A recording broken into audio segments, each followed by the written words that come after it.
My parents kicked me out all because my sister, the golden child, couldn't stand me. 10 years ago, my entire world flipped upside down when my family, especially Claire, my sister, decided it was time for me to go. And the reason? They thought that me figuring out how to pay for college on my own, without their help, made me some kind of traitor.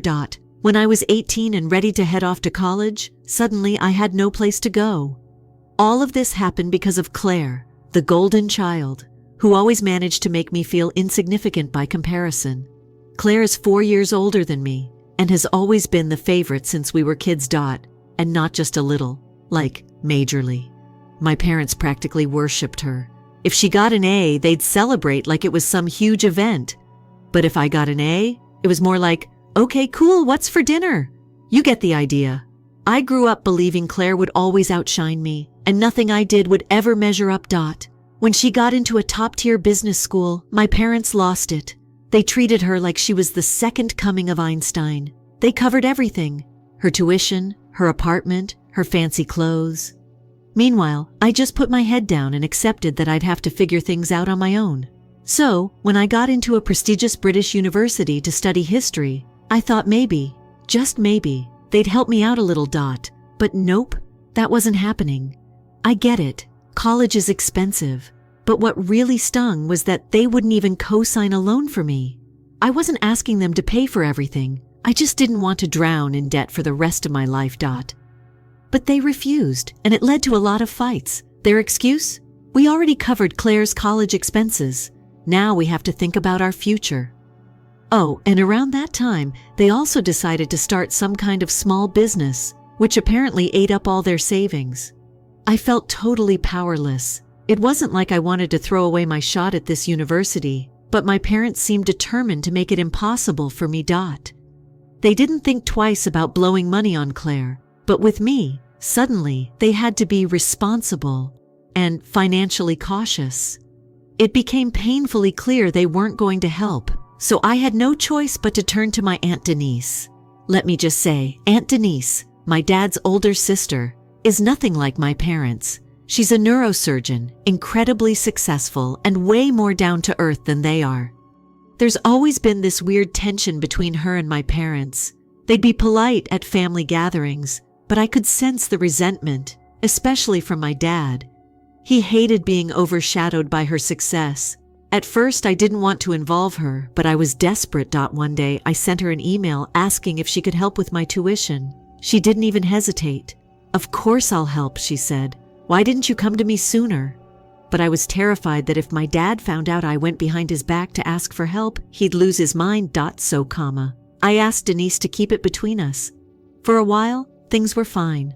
My tuition was taken care of, and I was ready to go back to school. Then Claire decided to blow everything up. I still don't know how she found out I'd asked Aunt Denise for help, but she did. And being Claire, she couldn't just let it go. She had to turn it into a whole dramatic scene. One night, after hanging out with friends, I came home and immediately knew something was wrong. All my stuff was packed into boxes. Everything. My clothes, books, even my bed sheets. Claire stood there with a smug grin on her face while my parents sat in the living room. It felt like I'd walked into a weird intervention. My dad wasted no time. He threw a stack of papers at me and demanded, "Explain this." I had no clue what he was talking about. When I looked at the papers, I couldn't believe what I was seeing. Claire had completely lost it. She had fabricated fake emails between me and Aunt Denise, making it seem like I was betraying the family. She dug through my laptop, found my emails with Denise, and photoshopped or edited them to look like I was spilling family secrets about their business plans in exchange for Denise paying my tuition. It was all a lie. I was shocked. When I tried to explain it wasn't true, my parents didn't care. They just stood there and said, "We trusted you and you stabbed us in the back." Nothing I said made a difference. They blindly believed Claire, no questions asked. It felt like I didn't even exist anymore. They told me to pack up and leave immediately. I was officially kicked out of the house based on a complete lie. I begged them to reconsider. I didn't want to burden Aunt Denise with everything, but my parents didn't care. They called me a traitor and said they didn't want anything to do with me, and that was that. I left with barely anything, just a few boxes and the clothes on my back, and moved in with Aunt Denise.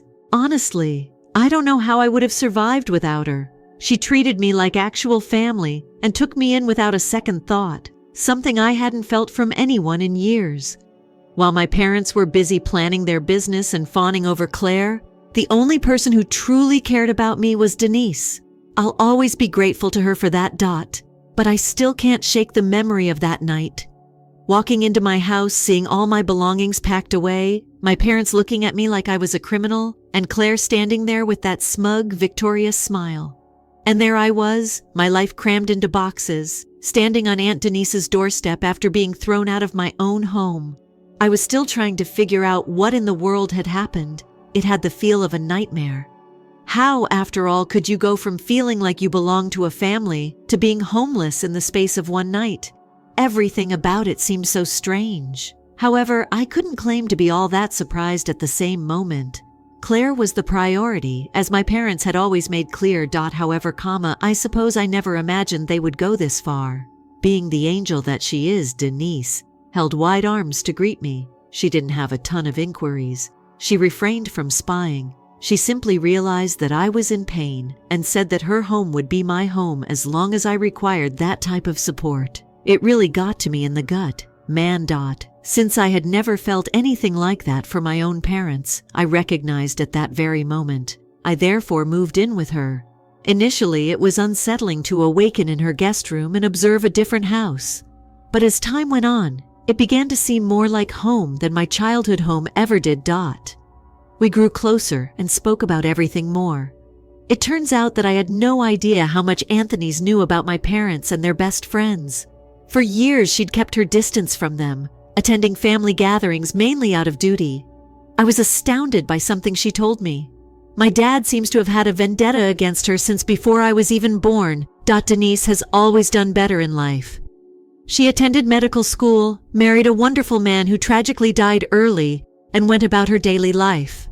My dad, meanwhile, was doing all right, although he would become strangely competitive whenever they got together. Rather than being merely proud of his sister, Denise claimed that their relationship devolved into a contest between them to see who could seem best in front of the rest of the family. And it had nothing to do with careers. My dad felt surpassed in all spheres, financially, socially, and otherwise. I suppose his jealousy showed in the way he handled me. Years ago, Denise realized all of this, but she chose to remain silent so as not to worsen my situation. However, since I moved in with her, she told me everything. She seemed to be attempting to explain all the blanks in my life that I had previously been unable to make sense of. Why? It appears that my parents are indifferent to my actions. Why, it was always they went above and above for Claire. All of it came down to a strange family dynamic that I was completely unaware of. It was nice living with Denise. However, the issue was that I was unable to unwind fully. I kept waiting for Claire to appear out of nowhere and for my parents to call or for them to express regret for their actions. Naturally, though, that never took place. Weeks stretched into days, and nothing, not even one text, not even one call. I was first enraged, like very furious. How could they just ignore me as if I didn't exist? After then, my wrath kind of subsided and I began to lose interest in the situation. It felt like every emotion was being turned off by my brain, only to enable me to function. Despite how wonderful Denise was, she never forced me to discuss what had happened until I wanted to. She allowed me to take my time solving the problem. She even assisted me in organizing all of my school supplies, ensuring sure I had everything I needed before I traveled to the UK. I swear, I don't know how I would have survived that period of time if it weren't for her. But my parents' silence was deafening, even with her backing. One would expect that you would at least check on your child after you've kicked them out. However, no. Though I suppose I shouldn't have, I still had high expectations.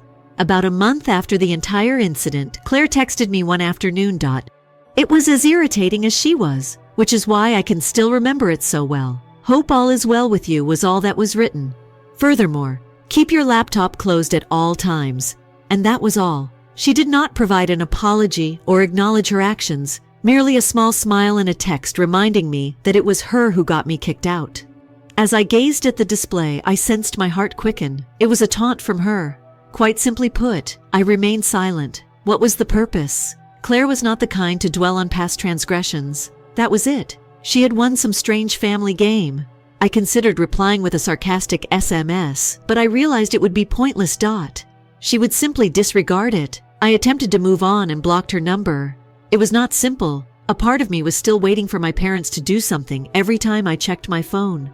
Perhaps an email from my dad acting like nothing happened, or perhaps a message from my mom apologizing for everything, but nope. Radio silence in the ensuing months. Denise and I established a reliable schedule. She went beyond being my aunt. She turned into my friend and confidant, pretty much the sole remaining member of my family. I began to see how dysfunctional my parents truly were. They had been striving to shape Claire into the ideal daughter for so long that they had forgotten about everything else. And when Claire made a mistake at last, which she would, they wouldn't be able to fix it in time. About the time I was packing to head back to school, it was my father who sent me another note. It was succinct and straightforward, wishing you luck in the United Kingdom. And that was all. No regrets, no justification, nothing. It resembled a blow to the face. All he could say in the end was good luck. I didn't even know how to reply for whatever reason. I just tried not to think about it and erased the message. Denise took me to the airport the day I flew to the UK. She gave me a hug and expressed her pride in me, saying she felt I could do great things. I had never heard those words from a family member before, and it affected me more deeply than I had anticipated. I felt as though I was leaving more behind than just my house when I boarded that aircraft. The part of me that had always attempted to get my parents' approval was going to have to go. I decided then and there that I no longer needed them. Denise was with me. I had myself, and I had my future. It's okay if they wanted to get in touch. However, I was determined to stop wasting energy on people who were obviously uninterested in me. I had finished, so everything was going well in the UK. I made some friends, got used to college life, and for the first time in a long time, I stopped worrying about my family all the time.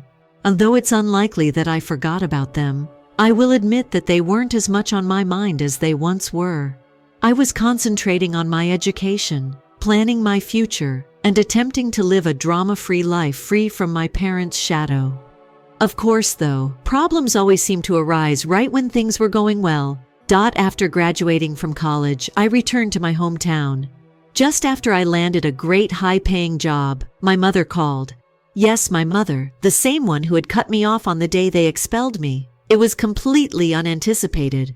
My phone buzzed while I was reviewing some notes for a paper in my dorm room. For an instant, I thought I was seeing things when I saw her name appear. I was fixated on the screen, my thoughts racing. Do I respond to it? Disregard it? Why was she phoning me at this point after all that had happened? I allowed it to ring a couple more times before answering it against my better judgment. Hi there? Despite my racing heart, I tried to seem cool as I spoke. The person on the other end hesitated, as if she didn't know what to say. She finally said anything. Hello? It is. It's your mom. I'm not kidding. Who else might it be? That's not what I said, though. I just waited for her to give me an explanation for why, after over 2 years apart, she was phoning. She paused once more before abruptly saying, "We need to talk." I couldn't resist laughing. She was ready to talk now. It was so characteristic of her, after all. But part of me was fascinated, even as I became irritated. After all this time, what could possibly be so essential that she was contacting me? Regarding what? I asked in the most impartial manner I could. Your father and I would both like to visit you. She spoke, stammering as if she was trying to think of the right way to say it. Yes. Already I could see where this was going. They didn't genuinely want to see me because they were sorry for throwing me out or because they missed me. They were in need of something, and I thought I knew just what it may be. I leaned back in my chair and sighed. Why? I posed a direct question. When she didn't respond soon away, my suspicions were largely confirmed. When at last she did say anything, her voice was hushed, as if she were attempting to sound all maternal and caring. I've been going through a difficult time with your dad. Not since the pandemic have things been simple. It was there. The true cause of the call. It was precisely what I had assumed. Financial difficulties. Although I had not heard anything about their business since I had left, I knew that it was struggling. Denise had casually said that their store wasn't doing as well as they had hoped, and given the pandemic, it made sense that they would be having difficulties. However, I refused to intervene and rescue them. Not after all that had happened to me. All right, and I spoke, sounding flat. I had no intention of making things simple for her. Claire, your sister. She began overseeing matters for us, though. I then interrupted her at that point. Allow me to speculate. Knowing where this was going, I said. Claire ruined everything. She paused for a long time, which was sufficient response. Claire had messed it up, of course. I have no idea why they were taken aback. Her obsession with appearance always took precedence over putting in the necessary effort. It was backfiring. They had placed all their trust in her. My mother drew a tremulous breath. She acknowledged that things hadn't been going as expected, and well, assistance is needed. I chuckled. It was unavoidable for me. After all of that, after you've cut me off, thrown me out, and let Claire run all over me, they needed my assistance now. The sheer chutzpah of it was unbelievable. Incredible, I muttered something to myself. Why is this so humorous? My mother inquired, seeming genuinely perplexed as to why I hadn't jumped at the chance to intervene and save the day. Are you serious? Do you genuinely believe that I will assist you? With a raised voice, I spoke. I could sense all the emotions I'd been repressing for the previous 2 years rising to the surface, including rage. Your folks are where? With a faltering voice, she spoke. We were not perfect, however, but you're needed here. Even though she couldn't see me, I shook my head. Mom, you weren't only a mistake maker. I was ejected from the house by you. Claire had tricked you over your own son. You seem to need me now that we haven't spoken in years. And all of a sudden, I'm meant to give up everything and run? After that, she remained silent. She seemed as though she was at a loss for words. I don't think she was used to me advocating for myself in this way.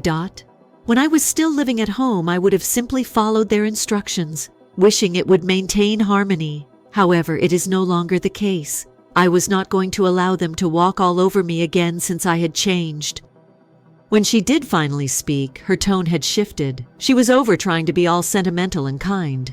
She seemed annoyed now, as if she didn't think I was being so hard on her. She said sternly, "We're still your family. That's the least you owe us." And that was all. That was the last straw. I knew nothing about them. To begin with, they were the ones who ought to have apologized to me.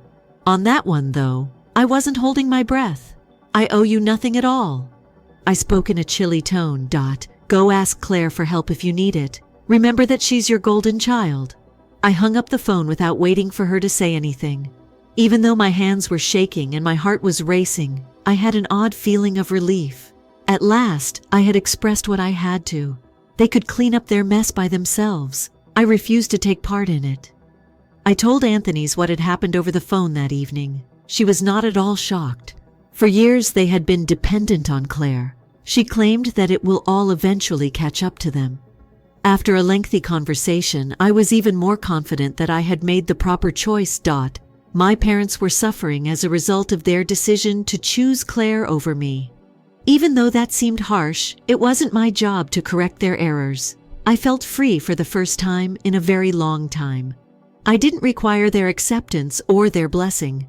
I was ready to move on from their poisonous relationship and live my own life. I had survived their betrayal, therefore I had done my part. It was now their turn to bear the repercussions. First patch.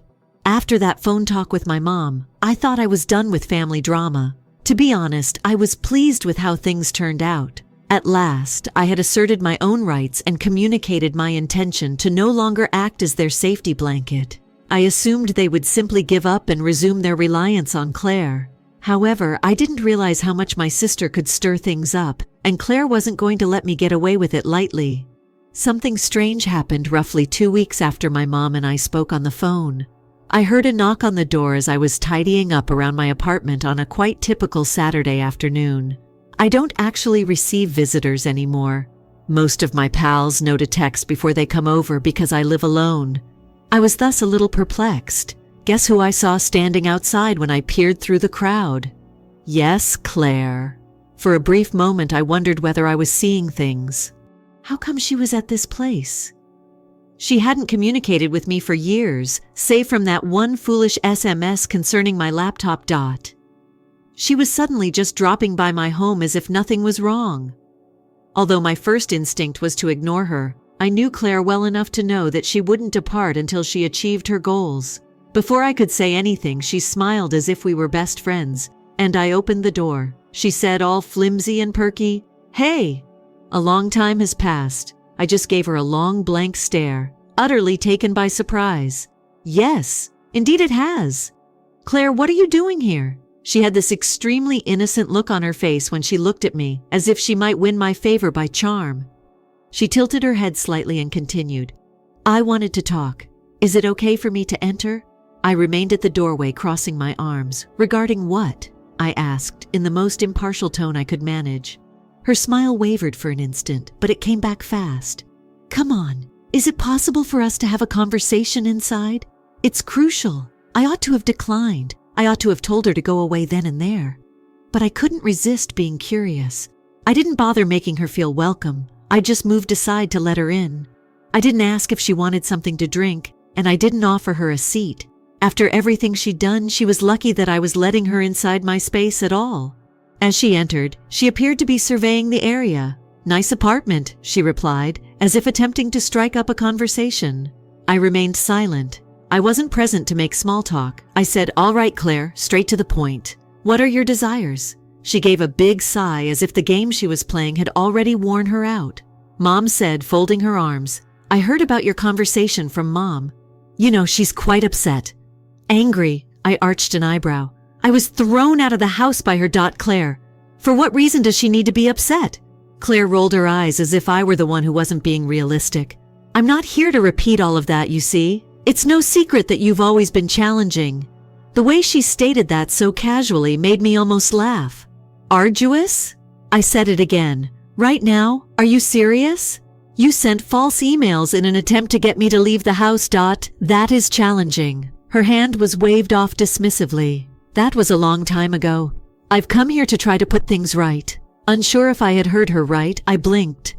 "Would you like to put things right?" I questioned, my voice brimming with doubt. "Yes," she replied, nodding as though this was the most logical thing ever. "I believe it's time to get past the family's problematic situation, even though I may have overreacted at the time. I was hearing things that I couldn't believe. Do you believe you went too far?" Struggling to maintain a steady tone, I spoke. "Claire, you ruined our parents' relationship. You misled them and lied about me, and now you're acting as though it doesn't matter." I noticed that she was growing irritated as her smile waned. I didn't come here to dispute. I came to ask for your assistance." And there it was. The true reason she was in my apartment, standing there. Naturally, Claire didn't come to make amends or offer an apology. I had to give her something. My teeth gritted as I fixed my gaze on her, waiting for her to say something more. She finally let go of her pretentiousness and stated, "I've been trying to keep the business going, but it's been quite challenging. We were severely affected by the pandemic, and while I'm trying my hardest, it's not enough. Our parents may not want to acknowledge it, but we could lose everything." I folded my arms. I had no sympathy at all. "So allow me to speculate. Do you want me to assist in saving you?" Claire moved in an awkward way. She retorted, "I'm not asking for a handout. I simply believe that we could. I'm not sure. Let's figure it out together. I take it that you're doing well for yourself? I assumed you would wish to support the family." She amazed me beyond belief. She was attempting to use guilt trips to persuade me to save the family business, which she had destroyed. "You were mistaken in your estimation," I stated bluntly. Claire blinked, obviously not anticipating that kind of reply. "What do you mean, wait? Truly, I'm not assisting you." With a forceful voice, I spoke, "Not in light of everything you've done. Claire, you have ruined my life. You made my parents oppose me. And you think I'm just going to forget all of that and come to your rescue now that you're in trouble? No." She looked at me, utterly perplexed. Claire seemed for the first time in her life at a loss for words. "However, we are related." With weakness, she spoke. Her confidence wanes a little in her voice. I gave a headshake. "That day we ceased being family. It was your goal to destroy me, you." Claire's complexion darkened. I could tell she was having trouble processing no because she wasn't used to hearing it. There was a lengthy, awkward silence, and then she got up. "All right," she stated icily. "It will be that way if that's how you want it," I said, refusing to back down. Claire, you made your decisions. You now have to bear the repercussions. She walked out of the flat and slammed the door behind her without saying anything else. I let the strain leave me for a minute as I stood there. I felt guilty, as if I had been too severe. However, I recalled all the hardships she had caused me, and that remorse quickly subsided. I felt like I was in charge of my life for the first time in a long time. I was no longer under Claire's shadow. I wasn't the fall guy or the backup plan. At last, I was free of it all. I had assumed that everything would calm down after Claire blasted out of my place, as though she would at last understand that I was finished with her and the whole drama around the family. Naturally, though, I didn't realize how obstinate she might be. The following wave didn't arrive for another week. Claire wasn't at my door this time either. My parents were involved. Once more, it was a Saturday. It's funny how on my days off, these things always seem to happen. When the knock arrived, I was just sitting on the couch, flipping through my phone. Nor was it tender. It was one of those knocks, so hard and forceful that you know the person on the other side isn't going to be going anywhere anytime soon. I had a suspicion about who it might be when I woke up, and after I had the door open. My parents were standing there together, forming a sort of united front. My father appeared uneasy, as though he didn't quite want to be there. But my mother, that expression was on her face, the one who declared she was going to clean up whatever mess she'd made, even if it required her to force her way in. I leaned against the doorframe and sighed. What are your desires? In an attempt to maintain good relations, my mother smiled strainedly at me. I suppose, could we come in and have a conversation? We have some stuff to figure out? The want to slam the door in their faces consumed me. However, a part of me thought they would simply keep coming back if I didn't let them in now. So I sighed loudly and moved aside to let them in, glancing around the space as though they were expecting anything more than a simple apartment. They entered. My mom headed straight for the couch, but my dad remained silent. Patting the seat beside her as if I were a small child she was attempting to comfort, I sat down. I am going to stand. I crossed my arms and muttered, flat. She smiled tightly and said, all right. Hey, we both know that our relationship hasn't always been easy. Arduous? I looked up as I repeated, is that the name you're giving it? At last, my father raised his voice, sounding rough and low. This is not where we came to fight. So why did you come to this place? I questioned, not even trying to disguise my annoyance, as I thought we had discussed everything already. Claire made an attempt. You made an effort. And I expressed myself clearly. I'm not being useful. My mother's smile faltered a bit. It's likely that she wasn't used to my responding in this manner. She leaned forward a little and continued, that's not why we're here. Our purpose for being here is to apologize. I nearly chuckled. Express regret for what specifically, ejecting me and accepting Claire's falsehoods? Or was it just that for 2 years you didn't even think to follow up with me? My dad shuffled uneasily, looking like he wanted to be anywhere but here, and my mom's face tightened.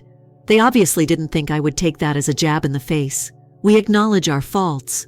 With a hushed voice now, my mother spoke. However, we are related. Additionally, family must remain united. I could feel my tolerance eroding. All this was more of the same, really.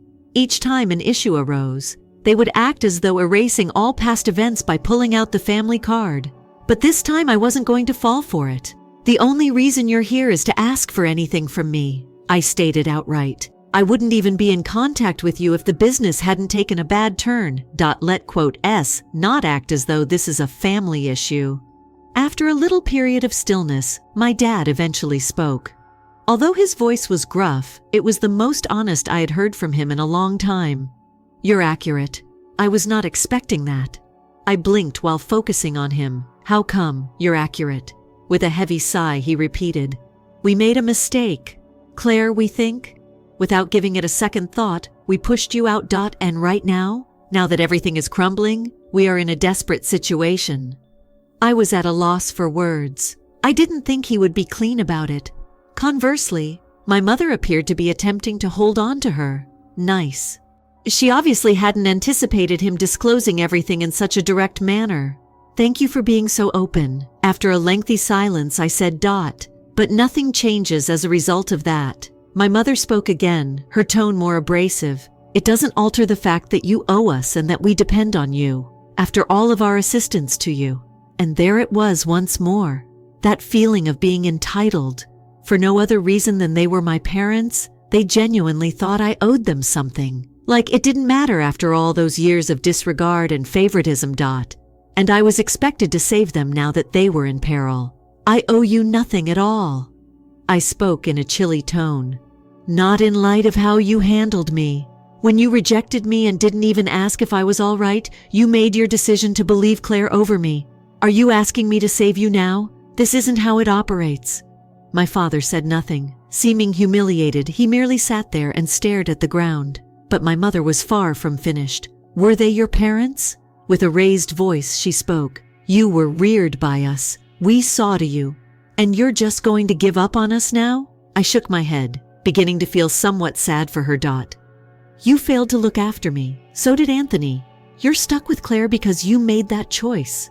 You are responsible for that.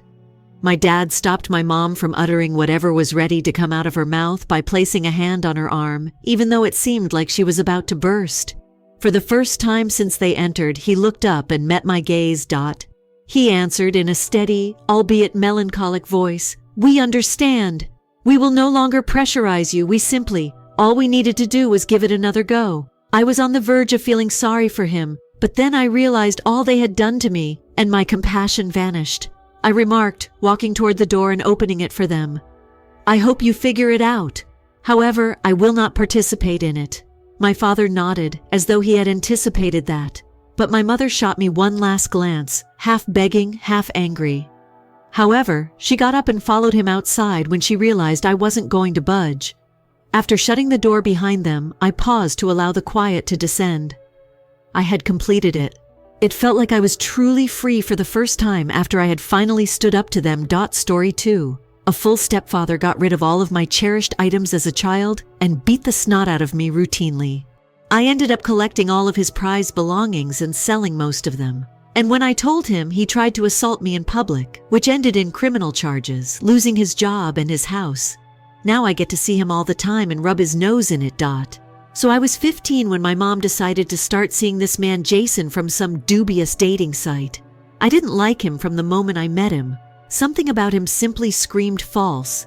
You know, when you meet someone and they're just trying too hard? That was Jason. But I knew it wouldn't last long and whatever. I could just ignore him, correct? Well, 2 months later, the guy moved in. In that very moment, I didn't even have a say. My mom, Anna, didn't ask me if I was cool with it or if I had any feelings about it. Nope. One day, he was just there with his ugly plaid bag sitting in the living room like it owned the place. He seems to have carried his negative vibe with him. I made an effort to avoid him and keep my head down. If I wasn't a bother, perhaps he would leave me alone. Warning, this contains spoilers. That was unsuccessful. All I cared about was gone when I got home from school, roughly 3 weeks after he moved in. I'm discussing everything. My BMX bike, my skateboards. I constructed the half pipe myself. All of my hockey equipment, everything, vanished. Initially, I believed they could have been taken or something, but that was untrue. As it happens, Jason made the decision to throw everything away while I was at class. He didn't even bother to hide it when I challenged him about it. He simply gave me this arrogant glance and stated, I didn't want all your crap taking up space in my garage? Pardon me? His carport. It had been, 5 minutes since the guy moved in with us? And all of it was his now. I was so furious that I was unable to speak. Mom merely stood there. She did not even support me. She said, just let it go, honey, as I recall. It's merely material. Simple things? It wasn't about the material. Even if I didn't need that BMX bike or skateboard to thrive, it has to do with Jason entering my life without my consent and starting to discard things, like I was irrelevant anyhow. I attempted to swallow it. All right, that might not be the worst of it, I reassured myself. This person might just be a neat freak for all we know. Whoa, I was incorrect. 2 months later, we were eating dinner together. It was a dull dinner on a weeknight, nothing noteworthy. Jason yelled at me as I stood up to get something from the refrigerator. You made no request for an excuse. I answered, shrugging. I didn't know I had to. The guy smacks me in the stomach square before I can blink. Nor was it a gentle shove or slap. This was a powerful blow. It felt like he was attempting to take the wind out of me, and it succeeded.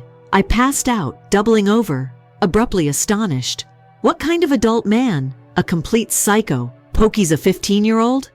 I turned to face my mother, expecting her to say something, anything at all. But she did nothing but sit. Not even a flinch from her. Not even to tell Jason to stop worrying. It was just the two of me. There I could feel my entire world beginning to crumble. My mother refused to assist me. She was preoccupied with Jason and didn't give a damn about what he was doing to me. After that, the situation only grew worse. It appeared as though Jason had realized he could do whatever he pleased and that there was nothing I could do to stop him. He was fixated on the notion that I was a worthless, slothful geek. I had a good stack of science fiction and fantasy literature, as well as a collection of comic books and Pokemon cards. On my two, I read a lot and played video games a lot. That must have made me his target. When I returned home one day, everything had vanished. My entire Pokemon card and comic book collection is gone. My two and every game vanished. He'd thrown everything away. With a plan to snap at him, I stormed into the kitchen, but he shot me that same smug smile before I could say anything. Instead of lounging about playing video games like some obese nerd, boys your age need to be out playing football. I will always remember the feeling that gave me. It went beyond the material things. It was about him stealing the identity that was uniquely mine. He was attempting to destroy my identity. And my mother, she gave him permission. Half the time, she even agreed with him, telling me that I should be playing outside more like regular kids. Standard. As if reading comic books and playing video games diminished my humanity. Furthermore, Jason wasn't just any jobless loser. He was an instructor in middle school. Yes, he pretended to care about the youngsters he taught during the day, and the games he officiated in his spare time. However, when we were alone, he was this ruthless, domineering jerk who made my life unbearable. The worst thing happened when he took charge of my finances. Every week, my mother used to send me lunch money so I could eat something at school. Jason concluded that me spending lunch money on gay things like comic books and video games made me unworthy of it. I was a young child. I was starving and could barely afford a slice of pizza. I did what any 15-year-old who was famished would do one day. I stole some cash from his foolish change container. Not that it was a lot. Just enough for a Coke and a slice of pizza. Naturally, though, my drama-loving twin sister Kelly told Jason what I had done. I was expecting him to scold me, ground me or something, but that didn't happen. He dialed the police. Jason really reported me to the cops for stealing about $3 from his change bucket. I was completely shocked when they finally arrived. It was unbelievable to me. Jason, file a theft report for more than $3. Jason persisted, even though the police didn't seem to take it seriously. Jason was waiting for me when I returned home after they had taken me to the station. He wasted no time at all. He beat the living hell out of me the moment I went through the door. Later that night, I distinctly recall sleeping in my room and gazing up at the ceiling, wondering, is this it? Is this now my life? The following morning, I fled. Not even a plan existed for me. I simply picked up my backpack, put some things inside, and headed off. There was no way I could stay in that house any longer. Naturally, though, the police located me and returned me. Jason began manipulating my mother right away, attempting to get her to send me to a boot camp or military school. Anything to help me leave the house, please. Because of that theft accusation, I had been in and out of juvenile detention by the time I was 16. My 16th birthday was spent in prison. Jason was adamant about destroying my life. In retrospect, I'm not really sure how I managed to survive. I was ensnared. I was imprisoned in this house with this guy who detested me and this mom who was too weak to resist him.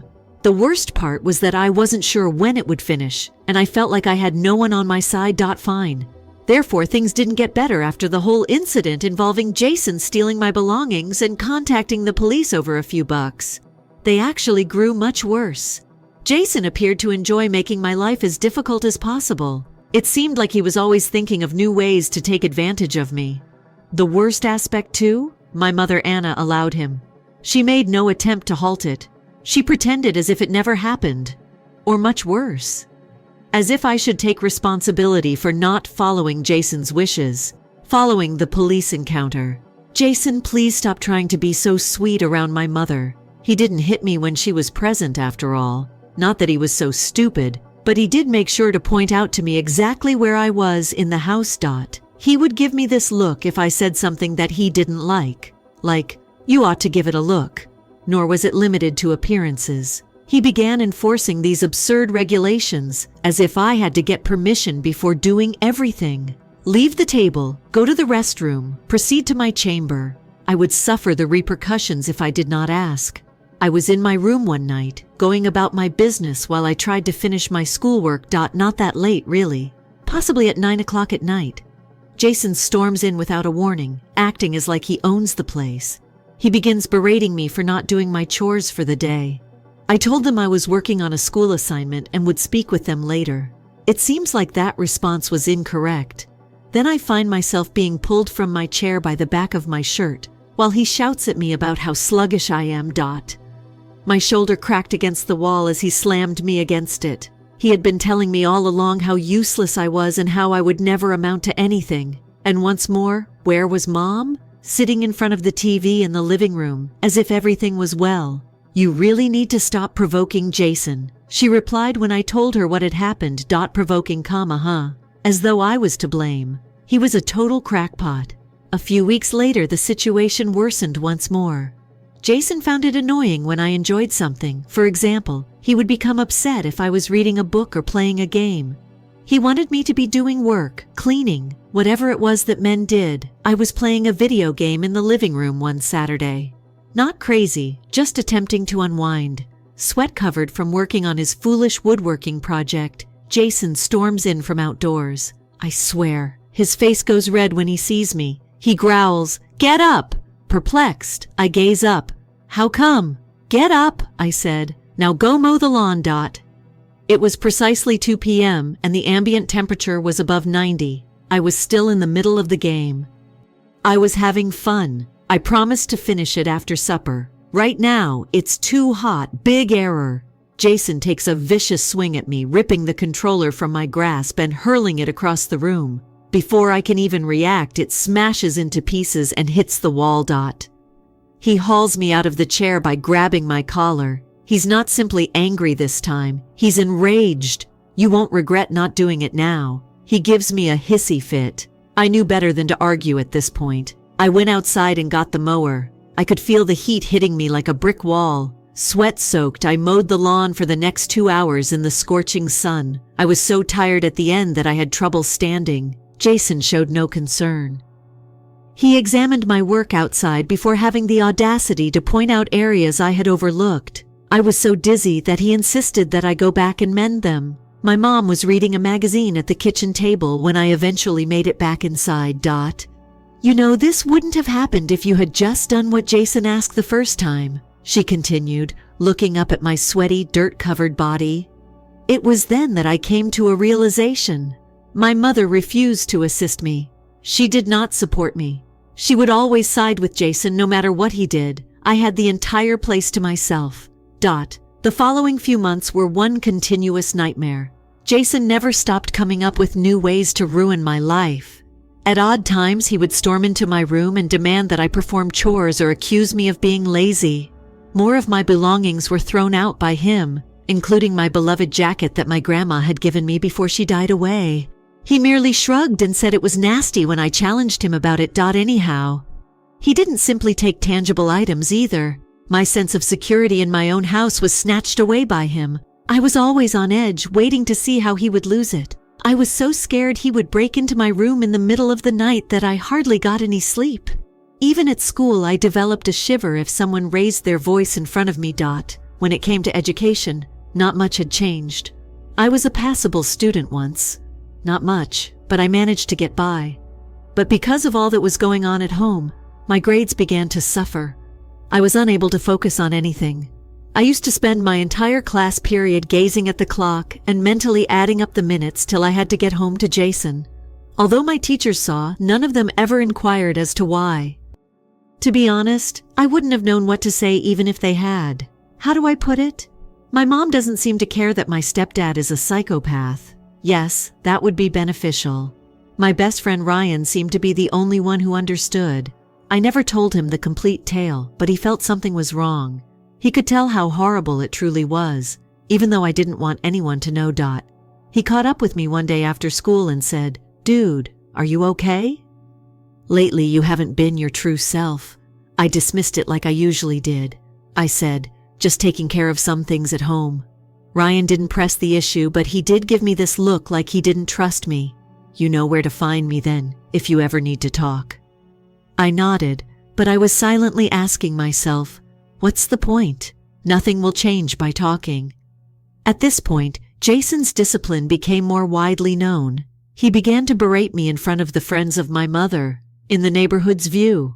Anyone with an ear would hear. He would make me seem bad, call me feeble-willed and indolent. He once told a large group of people that I would never be a true man because I couldn't take his rough love. Everyone merely chuckled. Nobody stopped to consider whether Jason may be pushing things a bit too far. Naturally, my mother was standing next to him, nodding in agreement with everything he said. That, I believe, is when I first saw a change in myself. I was furious, very so furious.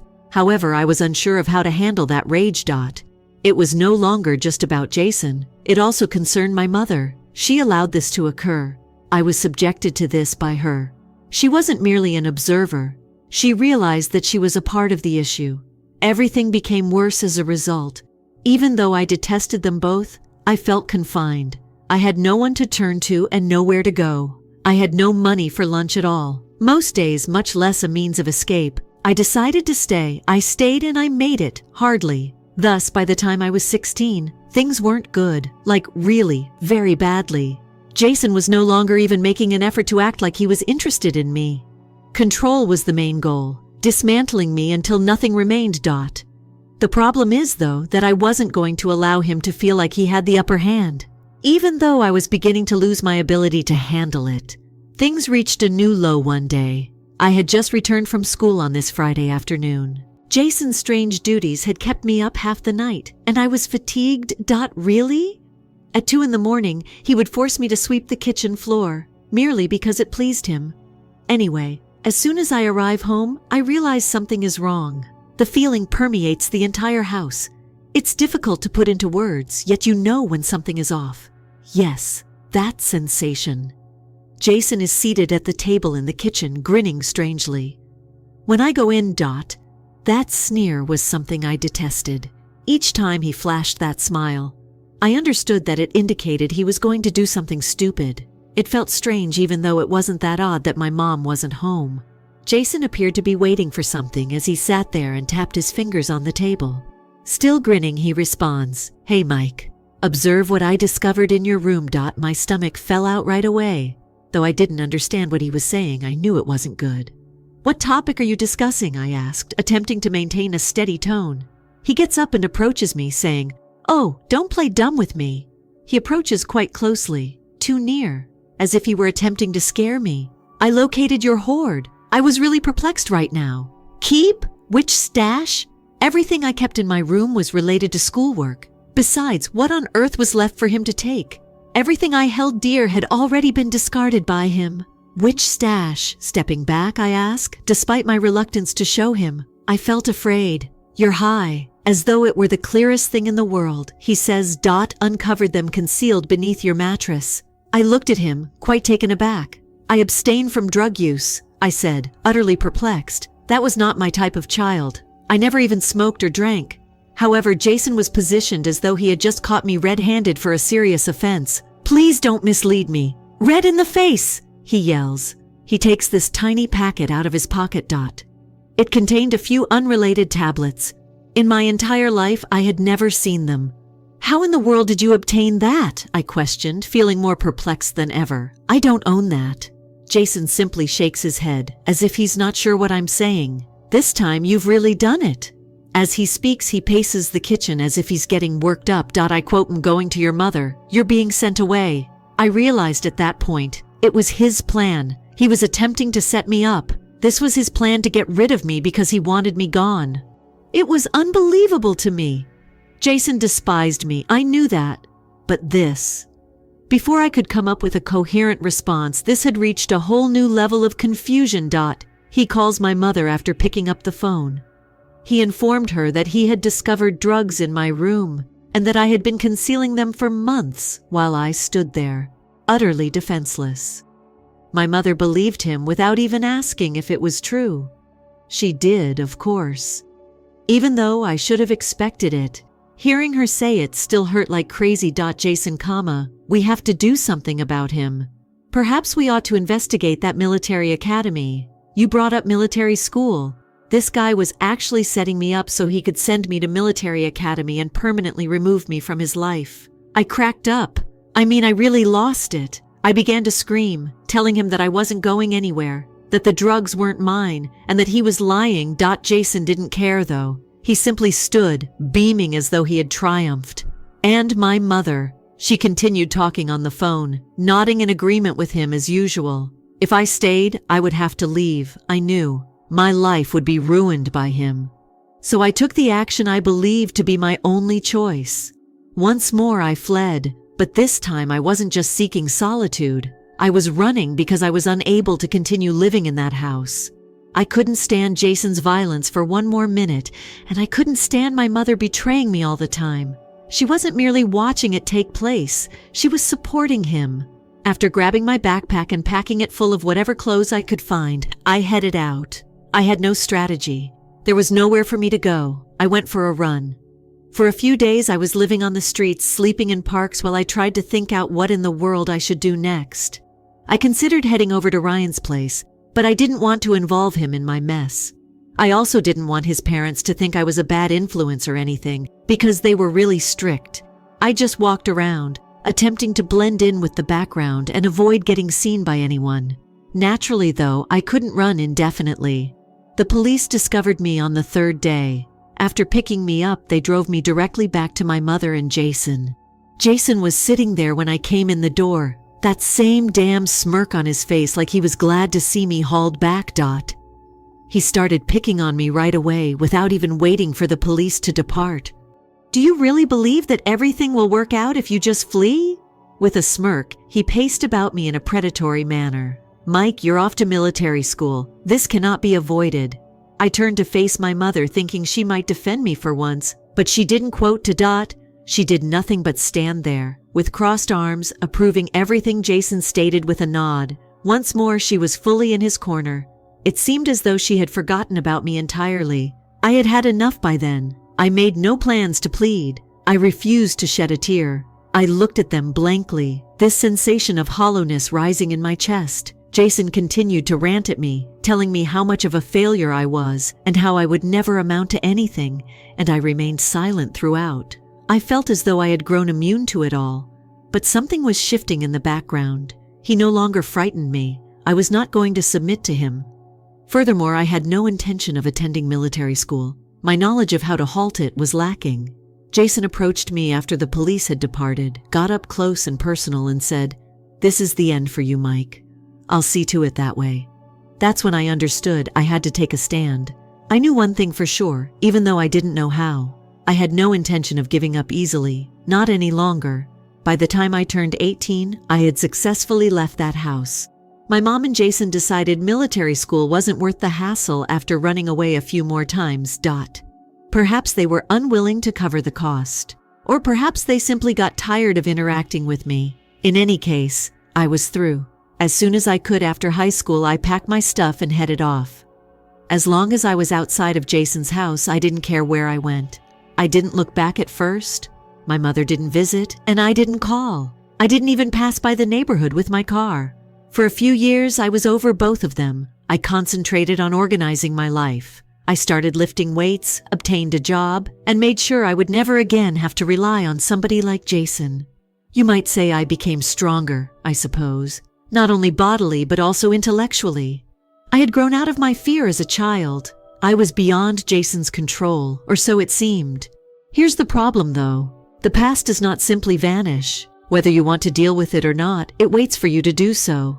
And when I found out my mother was ill, it all came flooding back to me. My aunt gave me a strange call to start it all. Although we didn't get along well, she was the one relative who didn't believe Jason's lies when she told me my mother had stage 4 cancer and wasn't expected to live long. I wasn't sure how to react to it.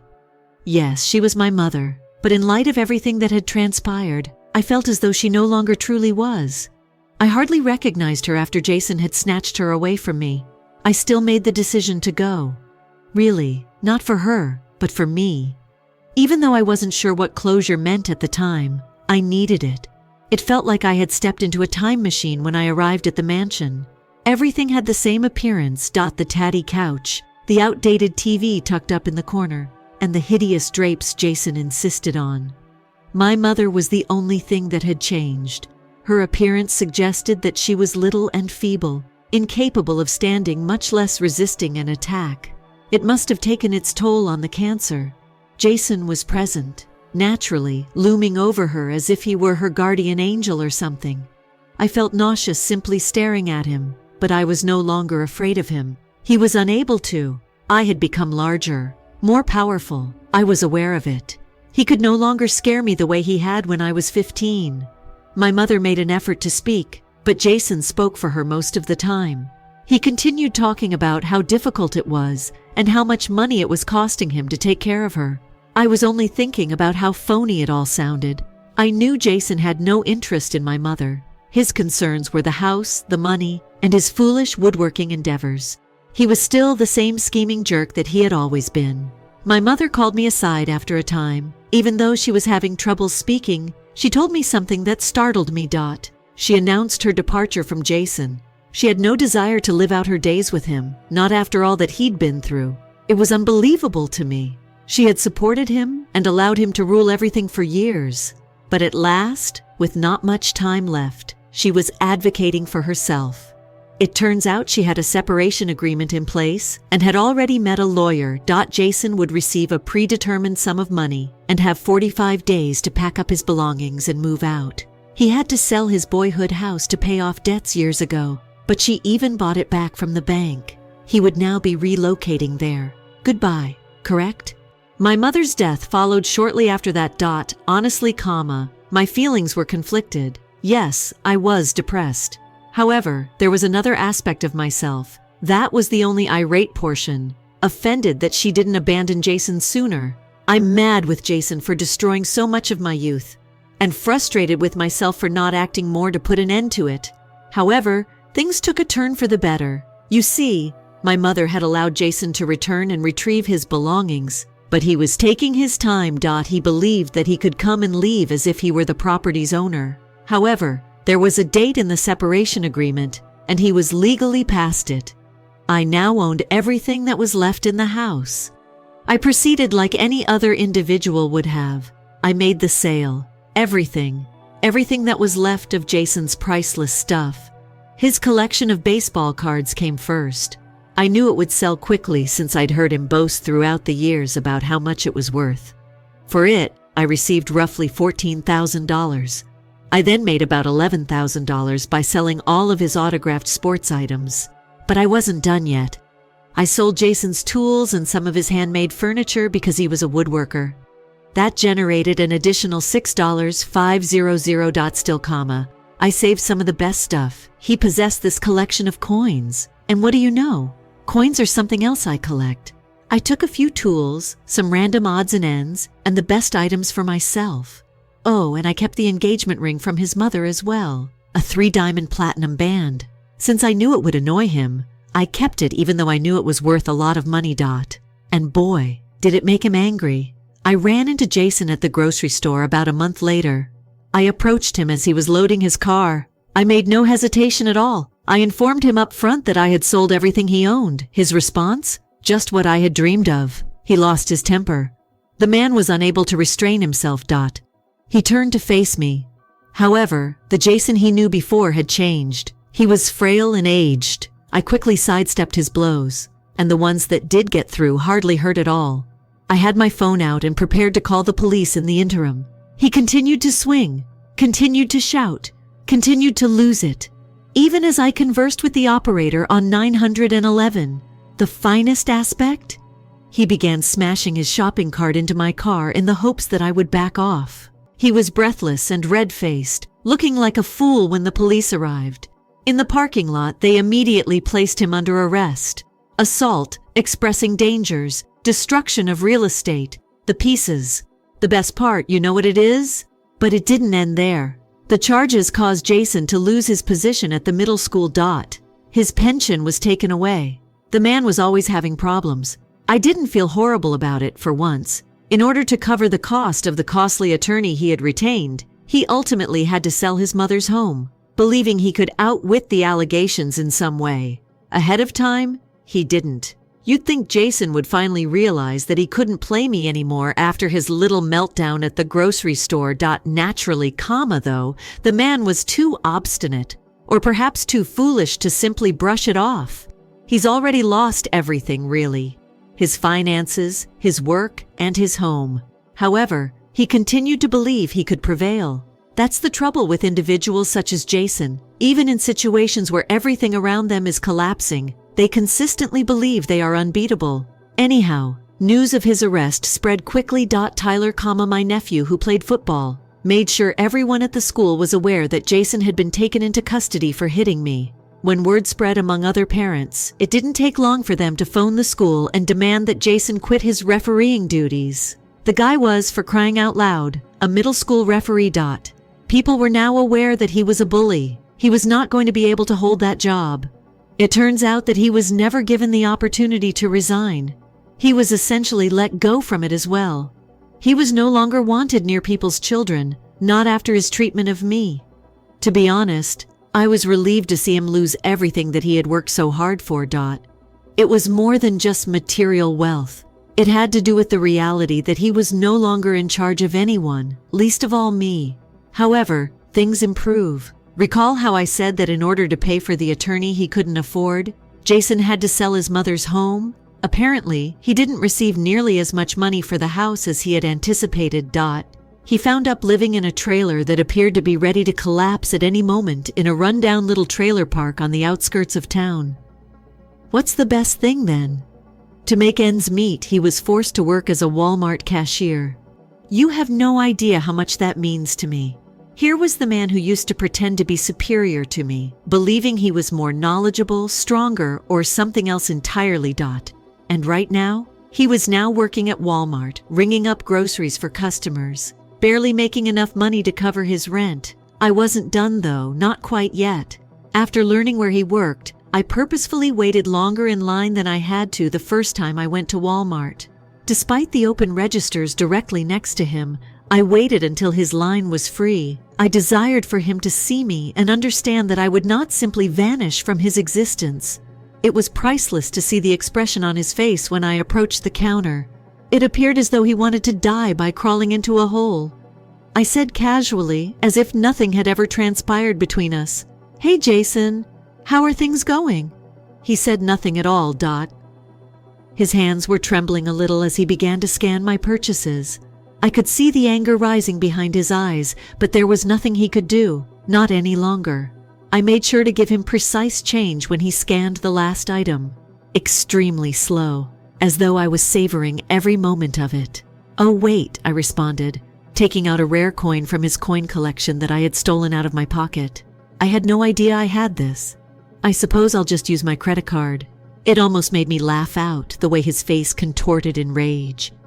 However, I maintained my composure. I had nothing further to say. It was sufficient for him to simply be there and ring up my belongings.